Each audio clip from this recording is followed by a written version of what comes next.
And we're live. And we're live. Yay! Hooray! I feel naked without my headphones.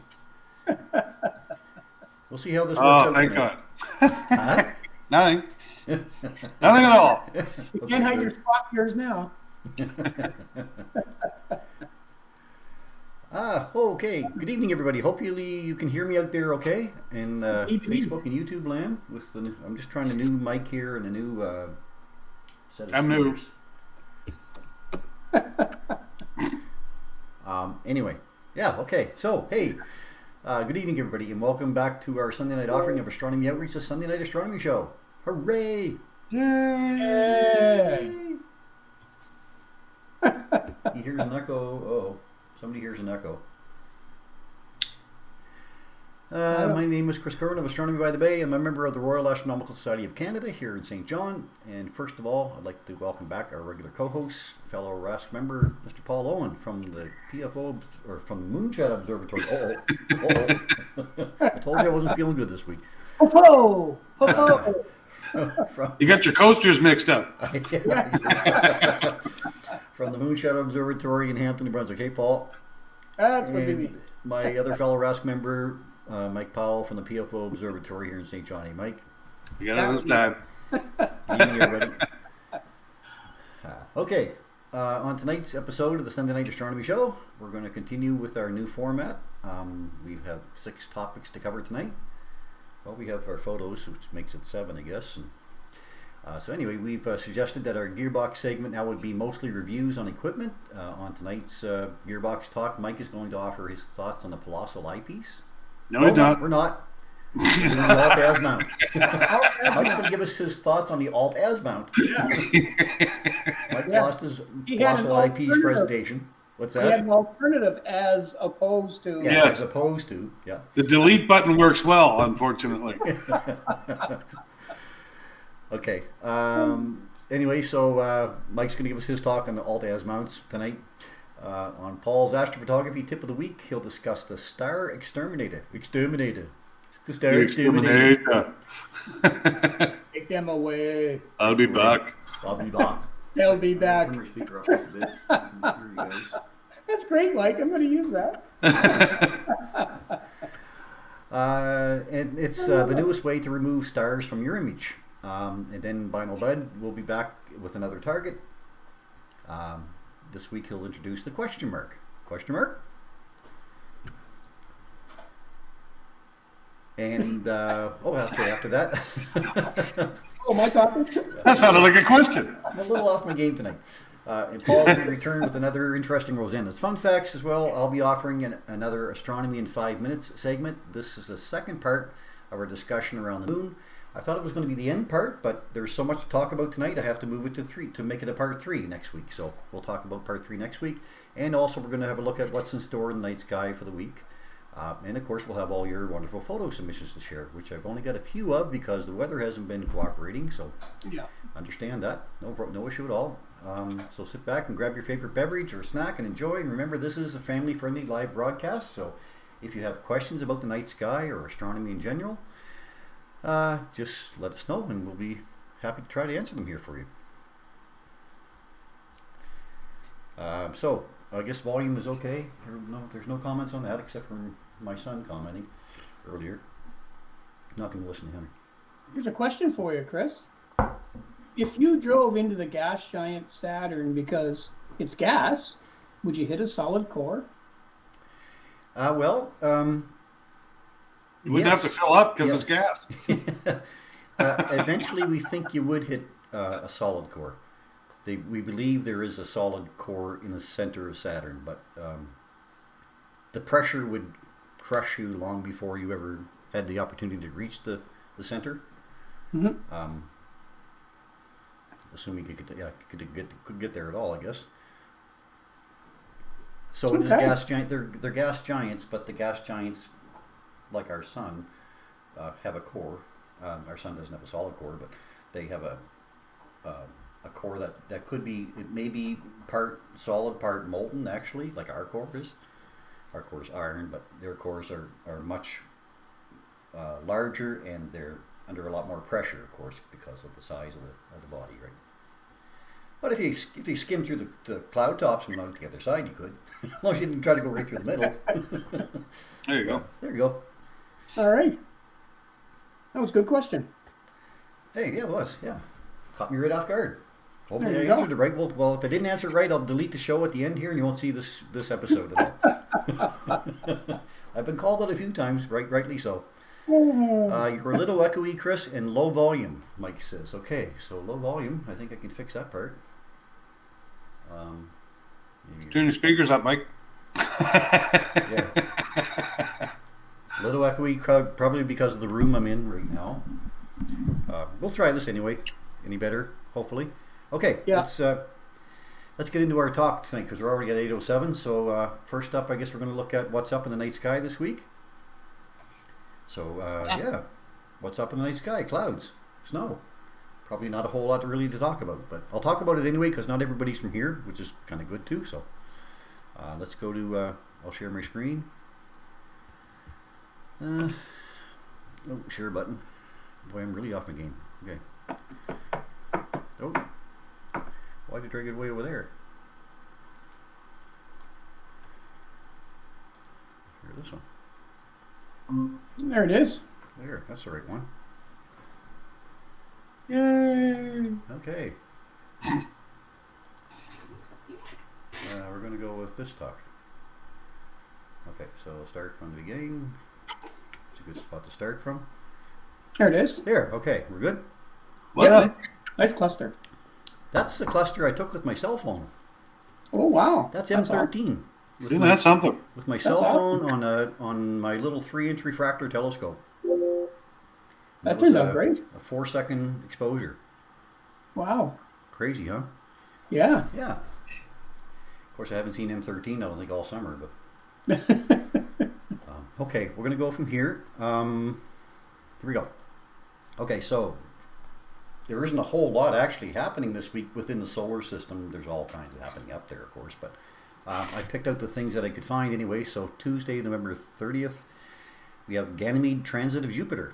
So on Tuesday evening, beginning at 1751, the largest moon in the solar system, Ganymede, will transit across the face of Jupiter. Now the transit will end at 2127. There'll be no shadow this time as Jupiter will set before the transit ends. So from 1751 to 2127. So that's still a fair length of time, almost 4 hours, 3.5 hours, I guess. And Ganymede is the largest moon of Jupiter, largest moon in the solar system. If Ganymede was actually orbiting the sun, it would be called a planet. How do you like that?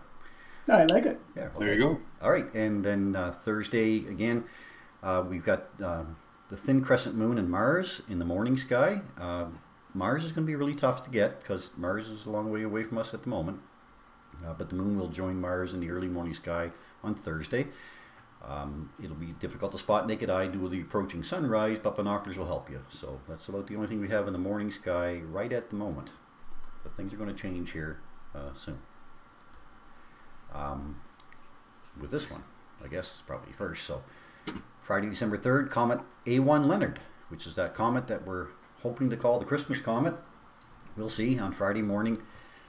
Comet C2021 A1 Leonard will appear just 1 degree below the globular cluster M3, which is Messier 3, so should be easy to pick out that one. Although neither one will be visible naked eye, you should get both of them in the same field of view of binoculars or a small telescope. Make a nice photo opportunity though, if you're able to capture that on Friday. Paul, Mike, Paul. What? Who? Yeah. I'm doing the question mark. What? You are sure. Yeah, Comet A1 Leonard passing by globular cluster M3. So great photo op right there. Yeah. Oh, Yeah, If it's clear, we'll be it's out. clear. Yeah, you can get M13 with your phone. You can get M3 with your phone. I might do that. Yeah, it's only 4:30 in the morning though. That's all right. Okay, Comet A1 Leonard is quickly brightening, but it will probably only reach binocular viewing, we think anyway. Right now it's also quickly approaching the horizon, so there it is on December the 3rd. It'll be down around here, December 4th, 5th, way down here, 6th. It's going to disappear out of our sight. Around the middle of the month it comes up into our evening sky, but very, very low. below Venus, and then it disappears for us altogether. The southern hemisphere gets the best part of it. Now, also on Friday's a busy day.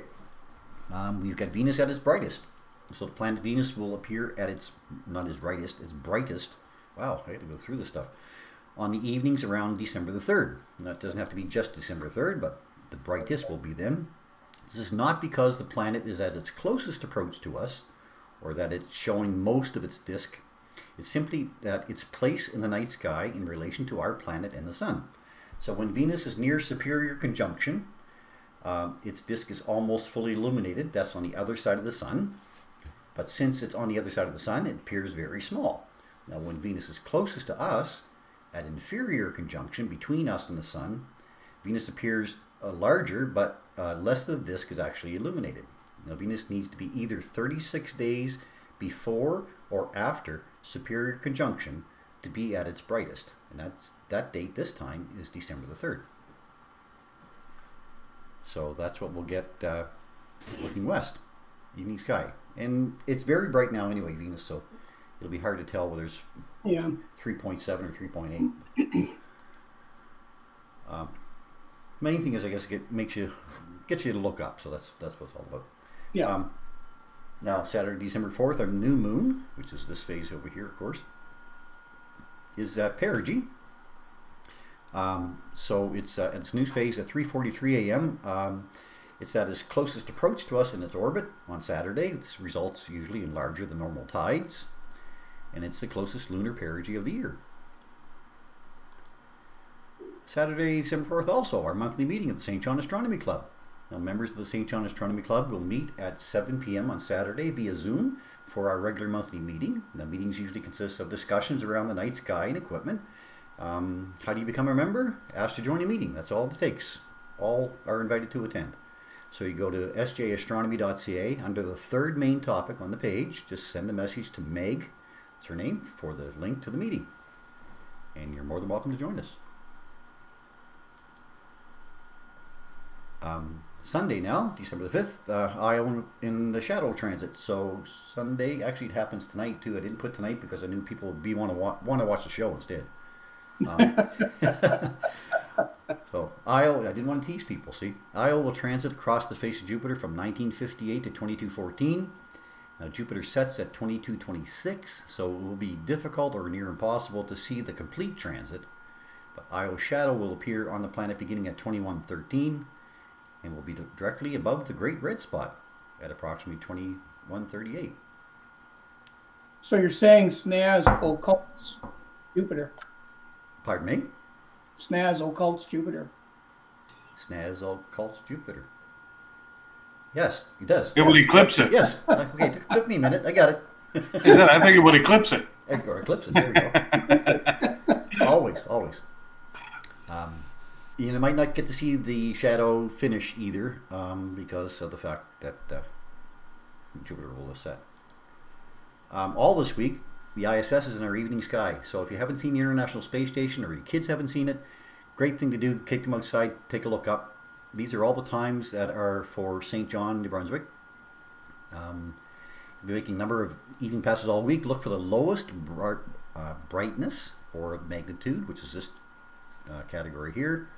There's a minus 3.8 way down here. And usually when you compare that a large number, you go over this way and you'll see that the highest point is pretty high. So that's 89 degrees, so almost straight up. So go from horizon to horizon, right straight up.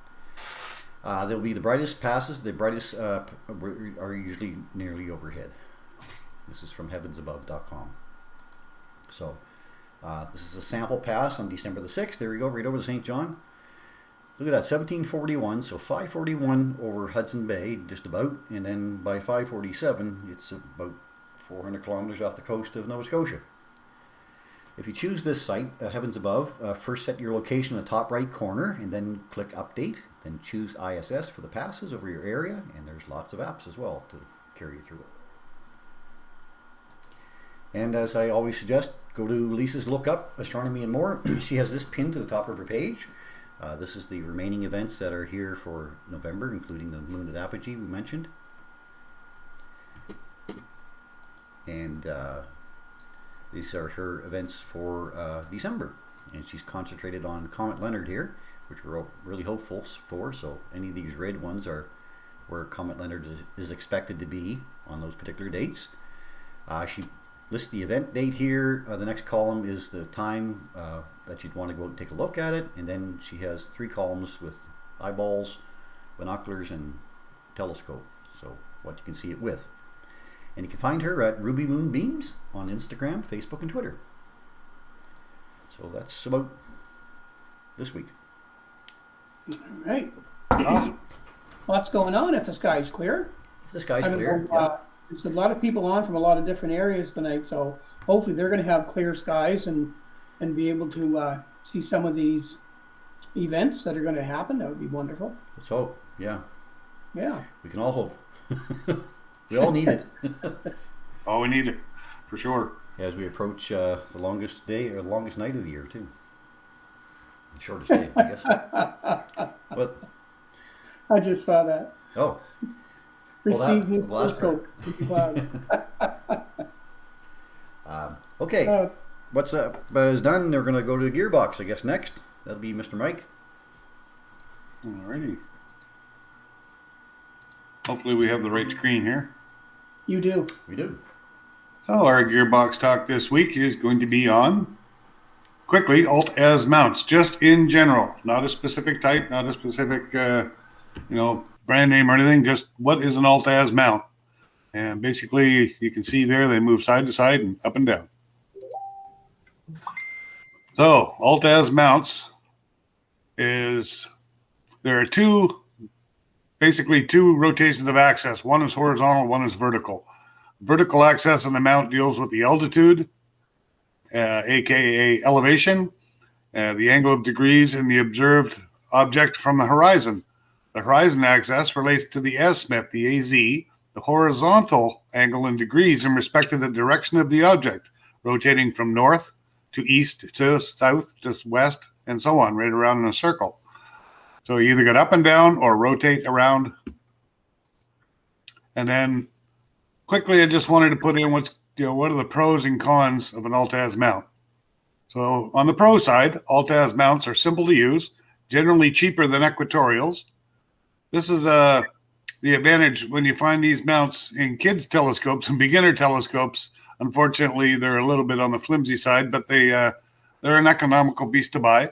The disadvantage is these types of mounts, they're not easy to follow the celestial object in the sky as it rotates.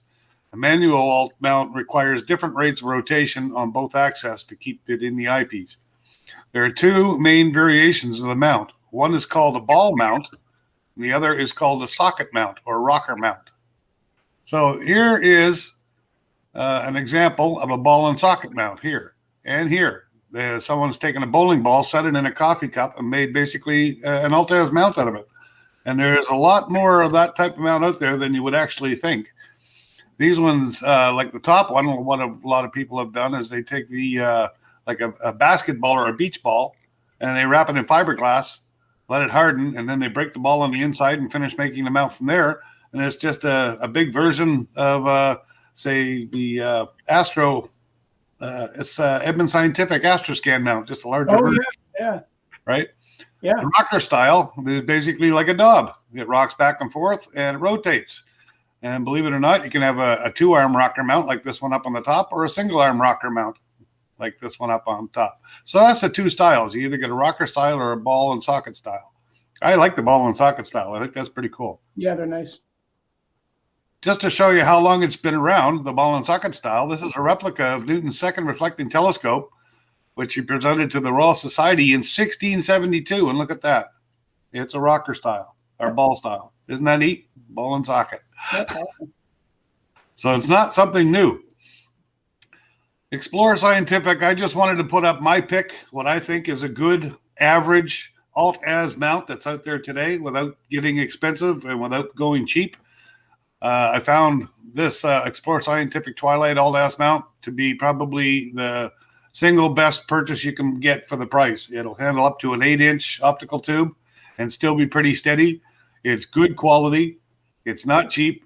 They work very, very well. And if I was to throw a pick out there and say, if you're looking for an average Altaz mount for any of your small reflectors, or even up to your 6-inch or 8-inch Smith grains, let's explore Twilight 1 mount is the way to go. And remember, the best scope is the one you use the most. If you don't use it, that's what happens to it. That's my gearbox talk. I love it. That Explorer Scientific one too, Mike. It's pretty portable. I mean, when it's all opened up like that, it looks like a large beast, but it breaks down into a really small package. So, if you have a refractor, or like you say, up to a C8, it's scary. Yeah. And it breaks down almost to the size of a photo tripod, not much bigger. Yeah. Something, they're a good steady mount, they're good quality, and they're in a good price range. It's everything about that is good. I've seen a lot of different mounts that are very close at twice the price, and mounts that aren't the quality, at twice the price. So Right. Yeah. I noticed too that it's got the slow motion controls on it. Yeah. Nice. Yeah. So for those who don't know what those are, basically the things that Mike had hanging off the sides with the two black knobs on, looks like long tubes, is basically when you want to turn either your declination or your or altitude, you can turn them both very, very slowly, because like Mike said, you gotta operate those almost individually to keep track on something. So by having those there, you don't even have to think about it. They just they're in your hand. They're flexible. So as you're moving around, you're not sort of stuck in a position. You can get very comfortable with them. So yeah, it's a great mount. Yeah. If you're going to buy an EQ mount or get a cheap EQ mount, that's far superior. Oh yeah. Or some Altaz guy. Absolutely. I'm an Altaz guy, right? I only have one EQ mount, and we set it up this summer. Remember? That's right. Actually, you did. I haven't used it since. Yes, you did it. That's right. It's been cloudy since. Okay. Next, we're going to go up to our Astro Tip of the Week. Paul? Okay. All right. Let me just Moving right along, 8:23. We're doing good. some of my stuff here up and ready, and then I'll start sharing. Okay. Let's see now. If I throw this into entire screen there. Okay. So what I'm going to talk about this week for my astrophotography tip of the week is the latest, greatest way to take the stars off of your image. And then you're probably wondering, why would I take the stars off of my image? Well, there's can you see my mouse on the screen, first of all? Yes. Okay. So if you look at this image here, this is actually the central core of the Trifid Nebula. And if I take, and as you can see, there's no stars there. If I mouse over it, there, the stars are back. So there's a number of reasons why you would do that. First one being that a lot of people just like starless images. But what I use it for is to take the stars off so I can actually work on the structures without the stars being in the way. And I'll get to that in a second. This star exterminator is by R.C. Astro, and he's the same fellow that put out a gradient exterminator. What this is, it's a star extraction piece of software that you would implement if you have, say, Photoshop or even PixInsight. Basically, you can take and put that into your scripts in Photoshop, or sorry, not in scripts. In Photoshop, they're plugins. It would be a plugin in Photoshop, and in PixInsight, it just goes under your regular tools, and you can call it up there. So it was originally designed for Photoshop, and then they were able to set it up so they could actually use it in PixInsight as well. So it's available for both. Now, here's something that's really cool that I found out today, because my trial version of Star Exterminator expired, so I had to pay for it, which I don't mind doing for a piece of software that I'm going to use a lot, and this I will use a lot. But the bonus for me was I originally got it for my PixInsight installation. And I thought to myself, but I use Photoshop too, and a lot of us do use both. So I thought, I'm going to send them a letter and find out, can I use that same license on both Photoshop and PixInsight? Because they're two totally different pieces of software. And anyway, he came back to me today, said, yes, you can. And in fact, here's your license for Photoshop. So that's a really huge bonus for that piece of software. So again, if you're a Photoshop user and a PixInsight user, you can use Star Exterminator on both. And your one license that you buy, you can use it on both. So that's awesome. Okay, so how do you find Star Exterminator? Basically, you're just going to look up RC Astro, like you see up here, and then you'll come to Russell Croman Astrophotography. So that's what RC Astro stands for. This guy's an astrophotographer, but he also develops these programs. So basically, you would just look up Star Exterminator. And if you look up the top here, you can either have a free trial, you can purchase it, and then there's also support on it. So when you do the free trial, you just simply click on free trial. It'll tell you how to download. And in fact, I think if I can just see where I got it on my screen, I got it somewhere. I'll probably not find it now. There it is. So I'm going to bring that up over here. Whoops, I'm going to try to move it. So he'll send you this, how to install Star Exterminator. So in my case, it was for PixInsight. And he gives you a step-by-step instruction how to download it and how to implement it into your software, whatever you happen to be using. So it's supported very, very well. So I was very impressed with that. So what I want to show you basically was a little bit about how this works. And this will only take me virtually a couple of seconds to show you.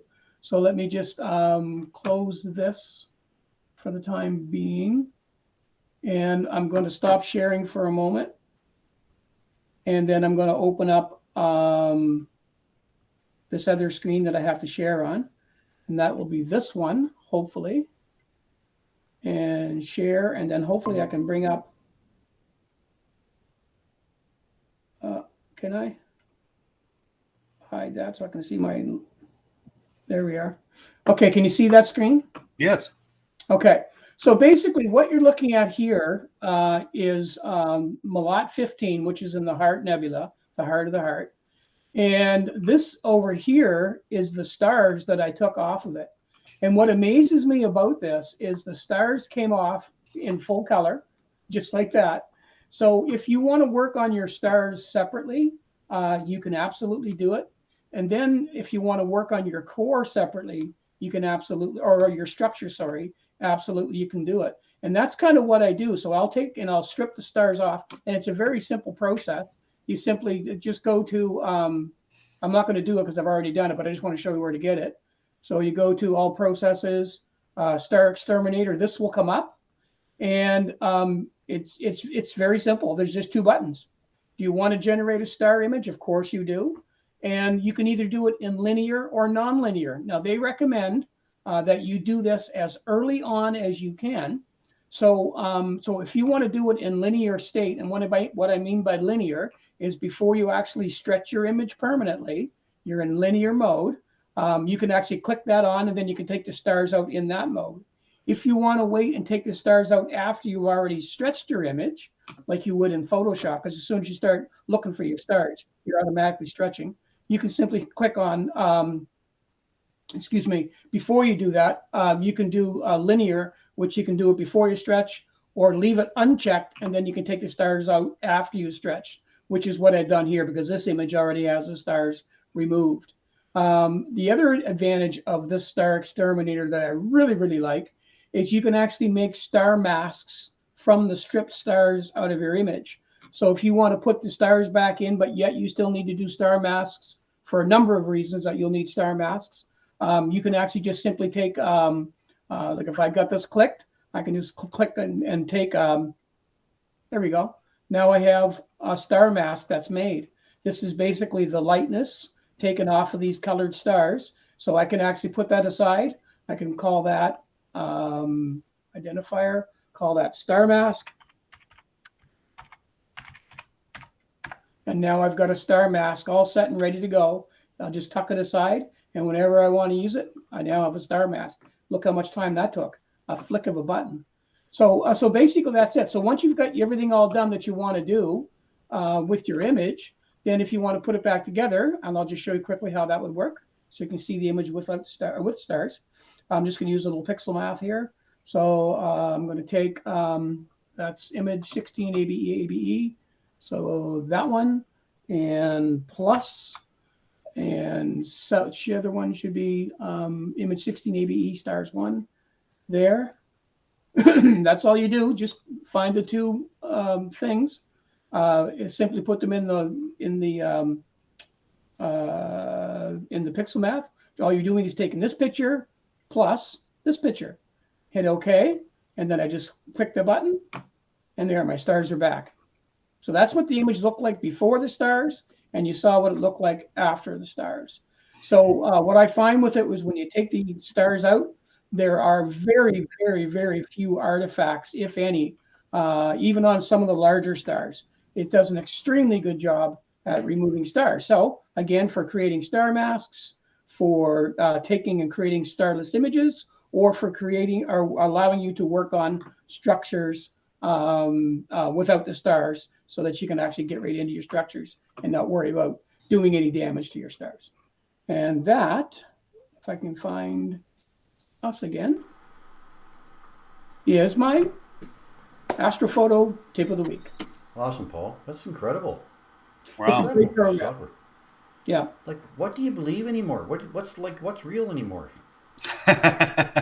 Well, they're real stars. They're They're real real. stars. They Yeah. just separated them. That's all. Unbelievable it can do that, yeah. Yeah, it is. And for those people who are struggling with trying to get their backgrounds and stuff evened out, it's nice just to strip the stars off, because you can really see the background without trying to put masks over the stars, because the stars are still there. Right. But to take them off completely, then you can really, for me personally, I enjoy working on that. And then when you marry them back together, I haven't found any artifacts yet. So. No, awesome. So, how well does it work if you're photographing star clusters? Take stars away. No, you can take the background off. I don't think you have a background exterminator yet. We got a couple comments here. Brad says, I'm actually glad Paul briefly mentioned that other smooth gradient tool made by the same developer. I remember hearing about it once, but never knew where to look for it. So there you go. Yeah, that's where you find it. They've got another one too. I can't remember what it's called, but go to RC Astro, and he's got 3 tools there, and you can trial any one of them. So. Tim's asking, can planet tilts change over time? And why does Uranus rotate vertically? And will it eventually correct course to spin like the other planets? Yes, planet tilts do change a bit. Our planet tilt is basically held the same because we have a moon that's been keeping our tilt, but we do something called precession, where we kind of wobble like a top. We don't actually stay in one position. And that means that our North Star changes every 12,000 years, 26,000 years. Yep. 26,000 years, yeah. Uranus rotates vertically, we think, because it probably got hit by a large body back when the solar system was being formed that turned it to its side. And will it ever correct itself? Probably not at this point, but Unless it gets hit again. I'd like to live long enough to see. Anyway, that's the answers, I think, to those. So let's go from there to my moon talk, I guess. I'm going to try to get through this one quickly because I know we got time constraints again. Hopefully people are going to stay on, because we did say 1 hour-ish show. But we'll get through part of it here. Okay, so let me first of all share my screen. And this one again. And keep in mind that they can watch it on YouTube later anyway, so if they can't stay. Yeah, true enough, yeah. I'd like to get through the material if we can. Slideshow from beginning. So hopefully that's come up for everybody. Yes, I can see it perfectly. See it there now? Yep. Okay, all right, so stargazing topics for beginners. Astronomy in 5 minutes, week number 2. And we did talk about the moon in motion last week. These are all the different motions of the moon. This is part 2, but we're going to have to get into a part 3 because this part 2 is a little bit longer than I expected. Okay, last week we talked about the moon's rotation. Its actual rotation on its own orbit. It's synchronous rotation, and elliptical orbit, and libration. The 4 things that we relate so much to the moon. Now this week we're going to talk a lot about the moon's effect on our tides. Now this article that I'm going to bring up here, the next number of slides, all came from NASA. So they have a nice page on it. I'll give that up at the end. So the moon's effect on our tides.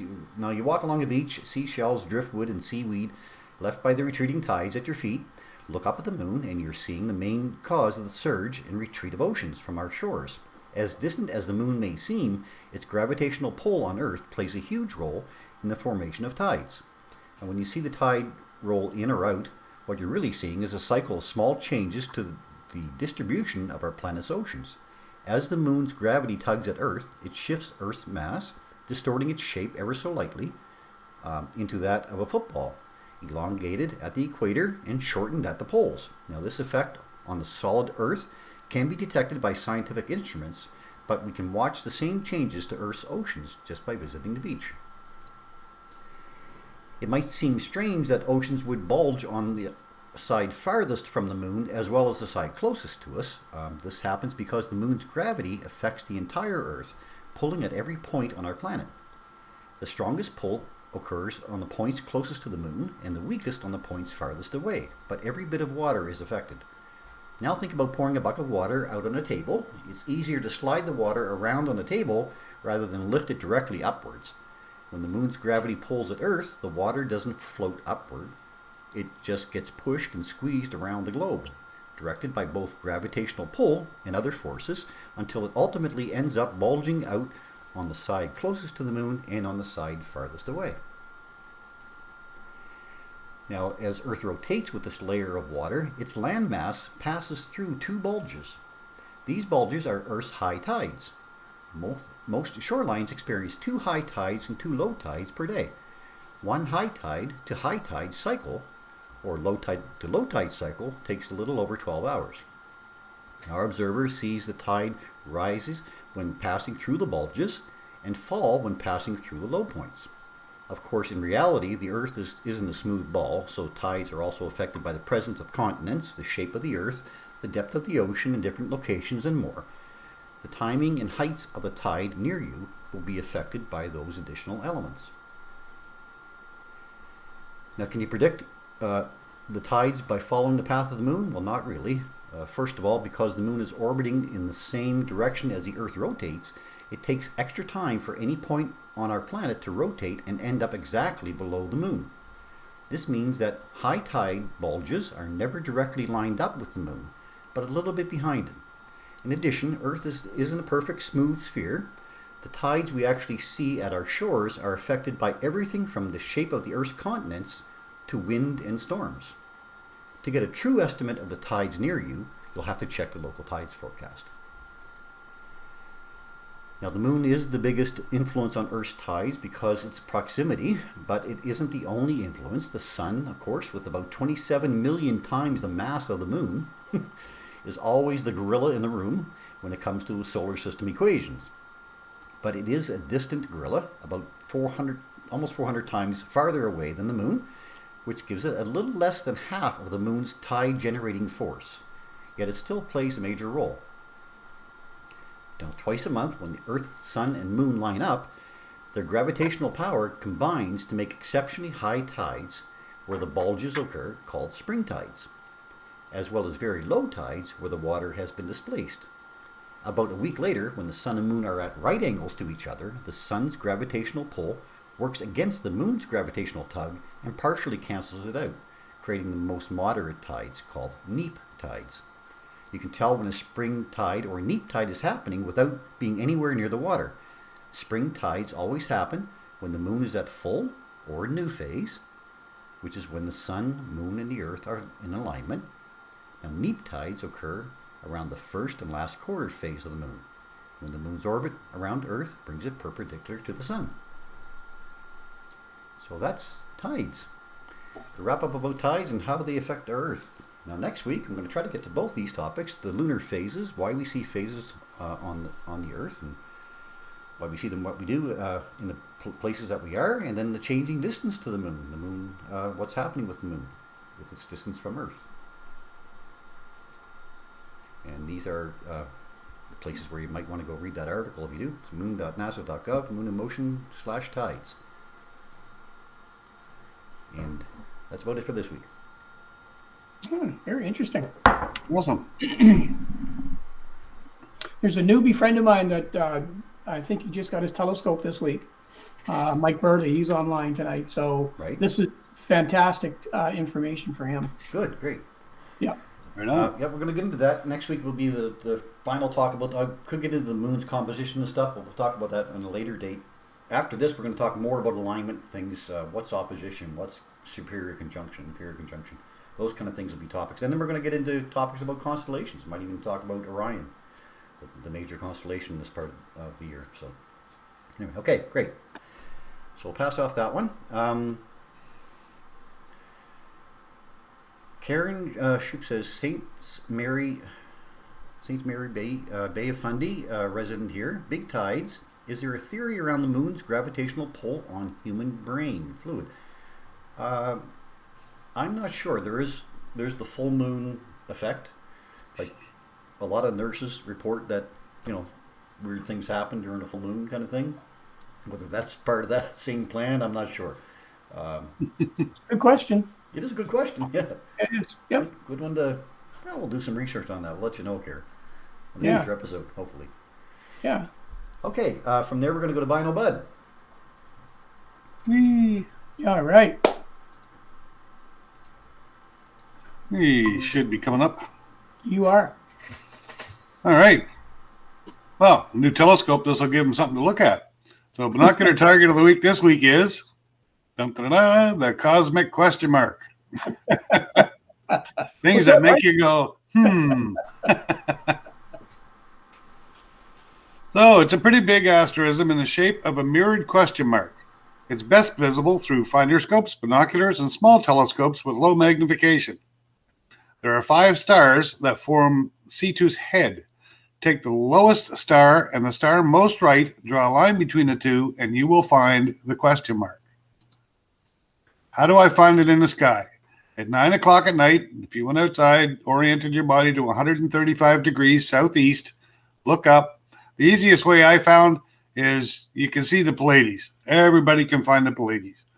Come down, and you will see Taurus, or around the center of Taurus, the bull. His antlers go one way, but his tail comes down this way and points right to the question mark. So that's how I find it. Come down from Pleiades, find that triangle in off Aldebaran and Taurus, and then come across here, and you'll hit the question mark. No problem at all. Again, if you look at Cetus, Aldebaran and Taurus is over this way. You come down through here, and it basically splits the head in half. So that's how you find it. What will you see? Again, look at this. 1, 2, 3, 4, 5, 6, 7 stars make almost a perfect question mark. In 10 by 50 binoculars, this is what it's going to look like. So it's a big object, real easy to spot. You can see those stars stand out from the background stars. It's really easily noticeable, and everybody knows the shape of a question mark. When you see it, you'll see it.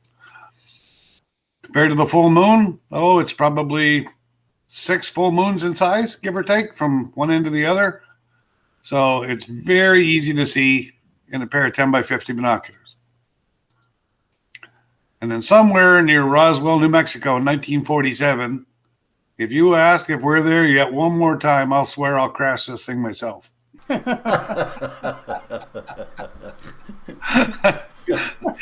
you know what happened in Roswell. Yes. And that's our Bino Target of the Week by Bino Bud. Nice, That's fantastic. excellent.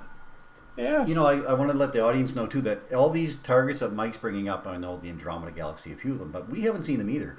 And we don't get a chance to view Mike's Bino Bud talk ahead of time, so it's all a surprise to us, too. So thanks for keeping it interesting, Mike. Yeah, Oh, it's and fun. targets that we've never seen or that he finds, like I've never heard of. It was like, oh my gosh, it was there. Yeah. Well, that's the point. You got to get out there with a pair of binoculars and see something you've never seen before. Yeah, that's it.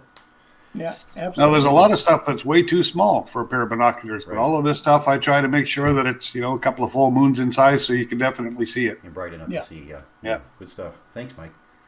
Okay, we're going to go from there to Rosanna's Fun Facts, I guess. All right, let me get that prepared.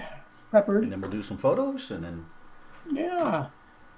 Not too many photos this week. Got a smaller pile of photos for some reason. I'm not sure. Maybe it was the weather, but Nobody had a cloud filter. No, that's it. Everybody's tired of looking at He the who clouds. invents that is going to be a rich man. absolutely. Oops, wrong one. Well, saying that, it's called radio astronomy. Yeah, there you go. Okay, just give me a second here and figure out how to move this. I keep grabbing the wrong one. Just bear with me just for a second. There we go. I think I got it now. All right. Put that up there again. And I'll see if I cannot share my... Oh, I got to get the information too. Just one sec. I wasn't prepared. I was so wrapped up in the Vino Bud, I forgot to get ready for this. There we are. Okay, it looks like I'm okay now. All right, so I'm going to share the screen, perhaps, maybe. Why are all three screens the same? That can't be. There it is. All right, now for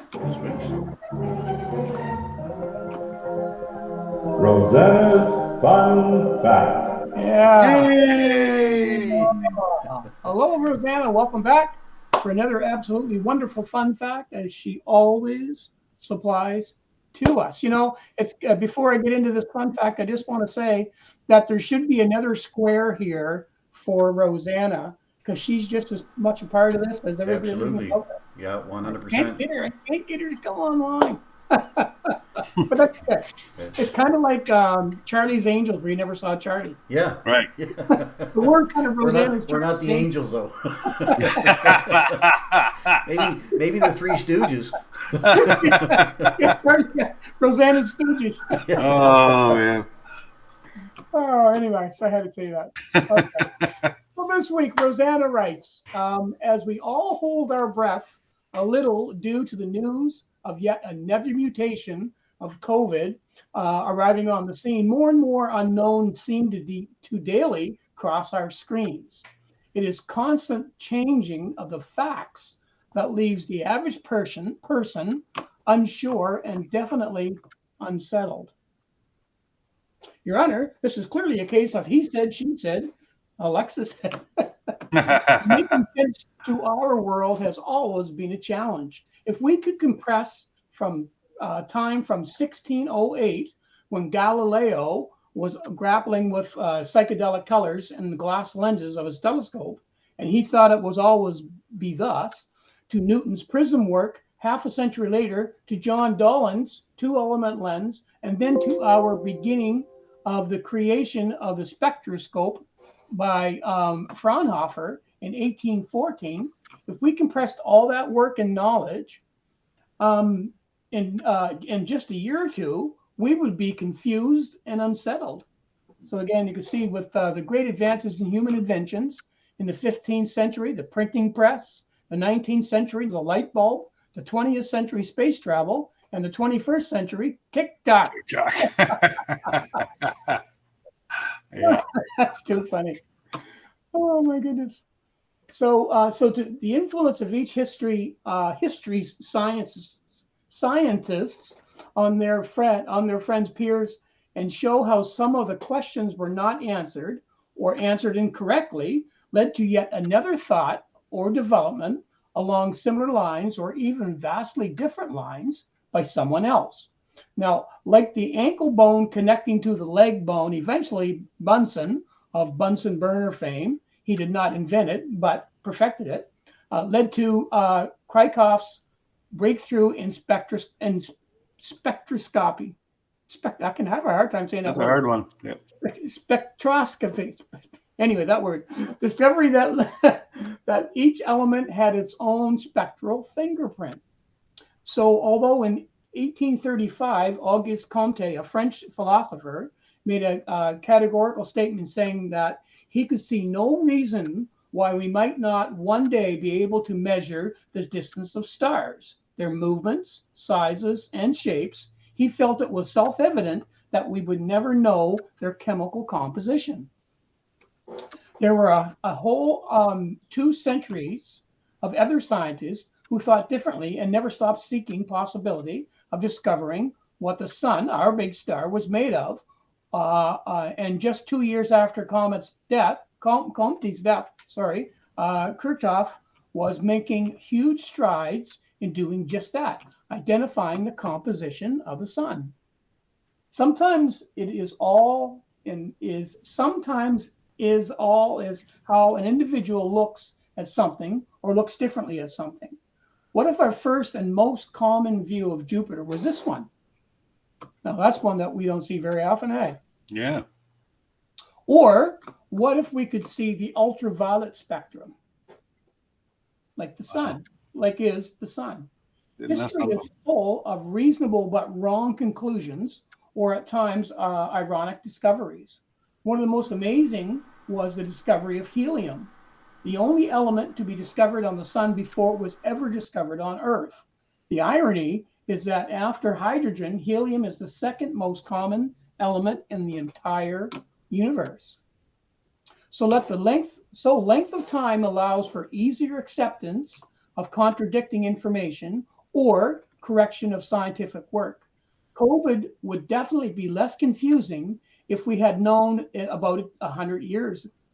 Personally, I'm grateful for the invention of the comedic irony of satire. History suggests that we have the Romans to thank. I have a 78-year-old cousin to thank for these two.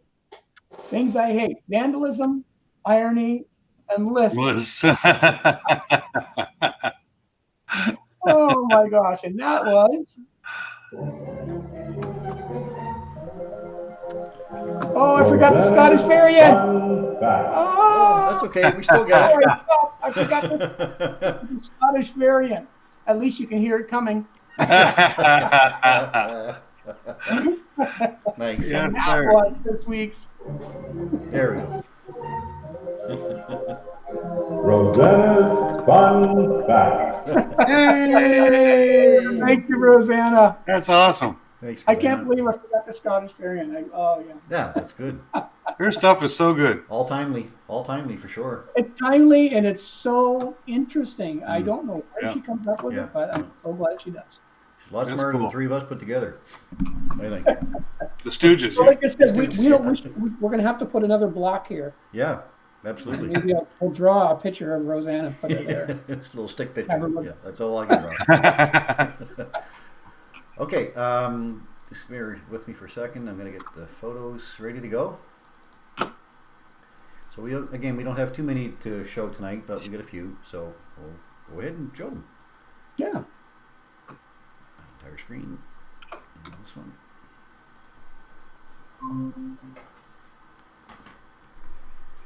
Okay, and let me drag the photo down. Open with photos. There we go. Merge here, I think. Here we go. I think. Hey. Laloon. All showing up. They're up Okay, and running. good, yeah. Yeah. So we've got this one came from David Smart.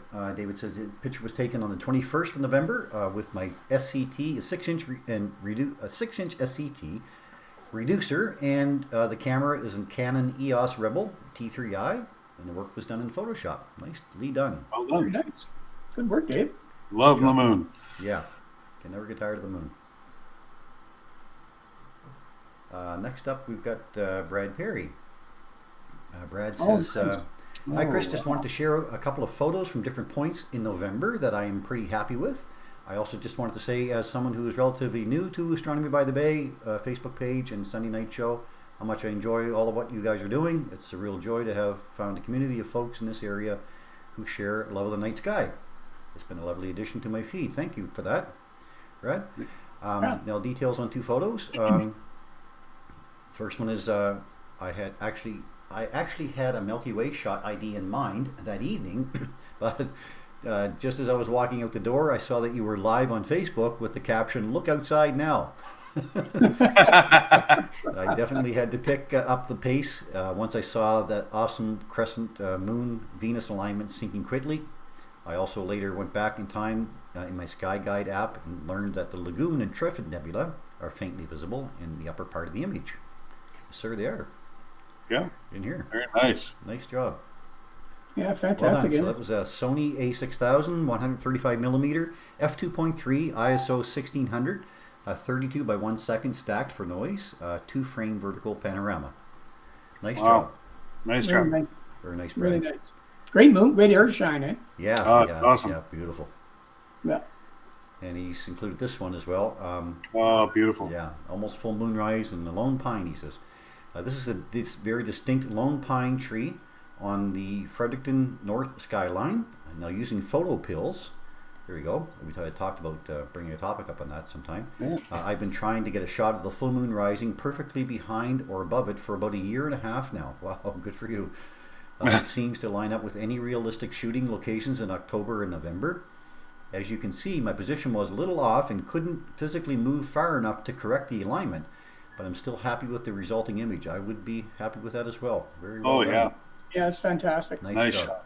So same thing, Sony A6000, 600 millimeter f8, ISO 125th of a second, 2.4 kilometers away from the tree. Wow. Oh, Good stuff. very nice. Anyway, hope you enjoy. Thanks for all you do in clear sky. So thanks so much for those, Brad.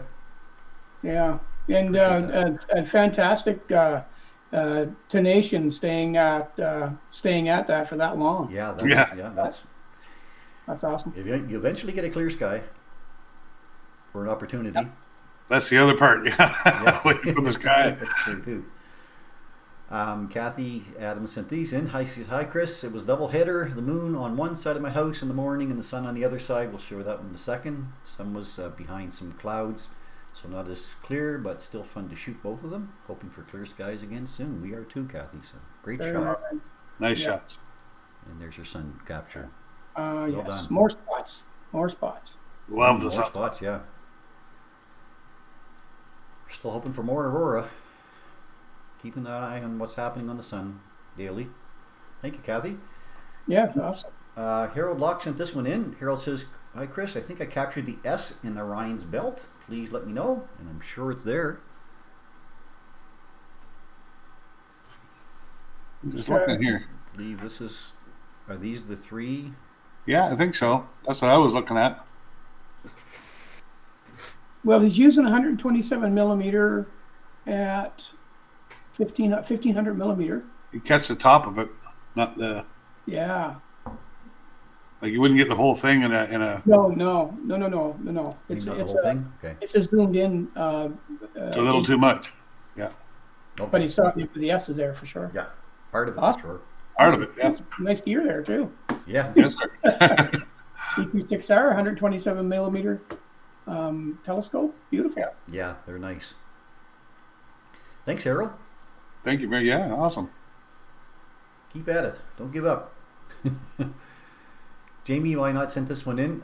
She said, since it's been cloudy for what feels like forever, I thought I'd share a photo from last year. I took this photo with my iPhone on December the 29th, 2020, of the full moon, which happened to be the day my binoculars arrived. I drove out to the lake not far from my house to test them out. And this was when my passion for astronomy evolved. So there you go. Beautiful. First Oh, capture. nice. Well done. Very nice. Right between the trees too. Yeah, Harold, I might have said that was the S in there because I was looking at it probably the same way you were, but must have got most of it anyway, for sure. That's good. Okay, and you know something? When you folks are sending in those photos, give us a story like this. These are great. I like to get the story behind the photo, not just what you took the photo with, but that's really nice too because. I've had people email me asking if we could ask the people who are sending in photos to please include what you took the photo with in the settings so that other people can go out and use the same thing. But also the stories really help. I love to see what people were experiencing when they were taking the Oh photo. yeah, absolutely. Now I've got these from Jason Dane. Very nice. Oh, nice. Beautiful, huh? Yep. Yeah, excellent. Well Jason done. says both pics, this one and the one following here. Oh yeah. Yeah. Yeah. Were taken with What- my new what's that mono. photo? What's that? That image, like it may not be doing justice Yeah. on this screen, but go to Jason's page There you go. and, Yeah. and check this image out. This is phenomenal. Yeah. Jason does amazing work. Yeah. Both pics are with my new mono camera and filters, he says. I used a Skywatcher Esprit 2600mm with Optolong LRGB plus HA filters for these. Both are just under 20 hours total integration. Wow, 20 hours. Yeah. And I use a Skywatcher EQ6R mount with an ASIR, Yeah. ASI ASI AIR. Air. Yeah. Yeah, ASI ASI Air. Air Pro. He said, I've just recently made the switch to mono on both my scopes from color cameras, and I'm loving it. He says, so, Oh, I'm sure. When you get results like that, yeah. amazing, amazing So captures. this particular image, obviously he added the hydrogen alpha after, and you Yeah. can see all the spots that are just unbelievable. Yeah, Crazy. the star Yeah. formation in these big red blotches, eh? Yeah. It's like you going along a highway and hitting a traffic jam, you know, and everybody stops and compresses, pushes everybody else. All those stars formation areas in here, crazy. Yeah, it's great. Both images are fantastic. Thanks for those, Jason. Yeah. We're going to move from there to Matthew Dupre. Sent this one in. Love it. Love the moon. Yeah. Yeah. From last night. This is last week. Before the clouds rolled in, a shot with a Canon T7i and Celestron 9.25. Settings used were ISO 800 and 650 of a second. Shutter speed. Only thing was I didn't have time for the scope to cool down to ambient, so it wasn't clear as clear as a photo as I would like. Well, you think you did very, very well with it. Starting to get some nice color in there. Very nice though. Yeah, that's the thing. Like you don't see the color very often in a lot of the moon photos. So Right. No, I always shoot it in mono, or grayscale, just because it shows the. I just like the look of it, I guess. Yeah. Yeah. The color in here is amazing. Yeah. yeah, You know, people don't think about the moon being in color, right? But Oh, there's all kinds of color there there. is. Difficult to and capture. What's that? It's difficult to capture the color Yeah, it is. because it's so bright, right? Right. yeah, did a nice job. Very nice. And he sent us along these. Sent me a little email, said he was doing up these little gifts for us for putting on such a good show every week. So Oh, that's awesome. We want to thank Matthew for this. Very nice of it. Thank you very much. Awesome. Yeah, thank you. Wow. I know where mine's I'll going to show go. you these Mine's in a second. right Yeah. inside. I know where mine's going too. So if you'd like to send in your photos, we love getting them. It doesn't have to be this week's photo. If you got something from a while back that you're proud of, or you just want to share, let us take a look at something new, that would be great too. So send them into SNAS at astronomybythebay.ca or Sunday Night Astronomy Show at gmail.com, or just send them in my Facebook page, and I can certainly pick them up there as well. So let's get stop presenting here. And I want to go back to full screen, and I'll just show these three that we had here. So, Astronomy by the Bay, That's Utah awesome. Observatory, and PFO Observatory. That's Nice. awesome. That's so they're cool. wood. They are wood, That's awesome. very light, but here. I think I'll put the other two here too. There we go. Again, I just want to throw a reminder note out there too that if anybody wants something specific they want to hear about in the Gearbox Talk, send us a line, drop us off some information, and we'll put it together as a Gearbox Talk. Absolutely, yes, yeah. We're always looking for topics for future shows, so keep them in mind. Oh, and Paul, yes. We got these. Yeah, and I just wanted to make mention that I am well on my way to the goal I have for the Hampton Food Bank, Awesome. selling my calendars. Excellent. One of three, I have landscapes and scenes, 12 images of the beautiful area that I happen to live around here in southern New Brunswick, all kinds of cool shots that are from in and around the area, taken over the last year. I have my cosmic collection, 12 astro images that again that I've taken. Some of my newer ones with the same gear that Jason just bought with cameras and stuff on the back of that. And that's the cosmic collection. And then sunrise to sunset. I spent a lot of time on the river throughout the summer. And trying to get this, you can see that. That's the trouble with these cameras. I'll put it in front of me. There we go. Sunrise to sunsets. And again, there's 12 awesome shots of either the sun coming up or the sun going down somewhere in and about southern New Brunswick. $20 each. $5 goes to the Hampton Food Bank for each calendar sold. So my goal is to try to raise $1,000 for them this year before Christmas. well on my way, but we can I still have a lot more of these calendars to go. So there's Buy all three. three. Thank you, Mike. Appreciate Buy it. all three. Yes, buy all three. Don't buy one, get the whole collection. That's right. Awesome. Yeah, you get a hold of Paul for those. And I guess that's going to be our show, guys. So we're at 9:06. Well, we're still trying to squeeze it in, but we're getting close. Anyway, so in closing again tonight, folks, our special thanks again for your continued support out there, of course. I hope you enjoyed our new format, and you'll continue to provide us with feedback on what you think the format's like. And we kind of like it because it's nice now we can kind of compare our little segments for the week and have them ready ahead of time. So our special thanks again to Rosanna, of course, for her continued contributions to the show. We really do appreciate all your efforts out there helping us put on the show. Like you said, there should be a little block down there in the corner for her. We also like to thank all of you out there who share our program with others, including our most faithful sharer, Trudy Allman out there, and NB Storm and Weather Center, Lisa's Lookup, and all you other folks that share the Brad as well. And remember, we do love getting your photos, so send them in to SNAS at astronomybythebay.ca or Sunday Night Astronomy Show at gmail.com, and we'll be happy to include them on our next broadcast, or just put them on my Facebook page. I've been screaming through there finding... and I creep these guys' pages too every once in a while looking for stuff. So sometimes it's feast or famine with photos, I find. Never know. We're also looking for topics for future shows. So if you have anything you'd like us to discuss, please let us know, and we'd be happy to try to make a segment for you. And please send your request to the same address. And we'll do the same best to make it happen. So please remember too to let your friends and family know that we are here every Sunday night at the same time to edutain you. Edutain. We're going to use that name now. I'm a nice guy. So for now then, folks, from Mike and Paul and I, stay safe everybody out there. You know, we got a storm coming up, so let's hope it's short-lived and we get out to see some clear sky. We can all use it. And remember, as we like to say, keep your scopes, guys. Point it up. Point it up. Right. Have a great week, everybody. Thanks very much.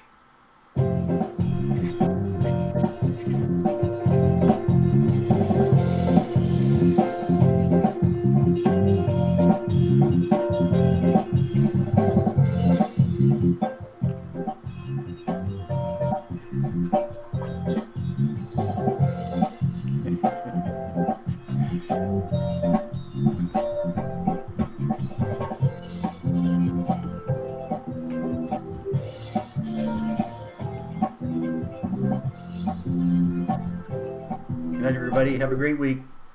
See you all again soon.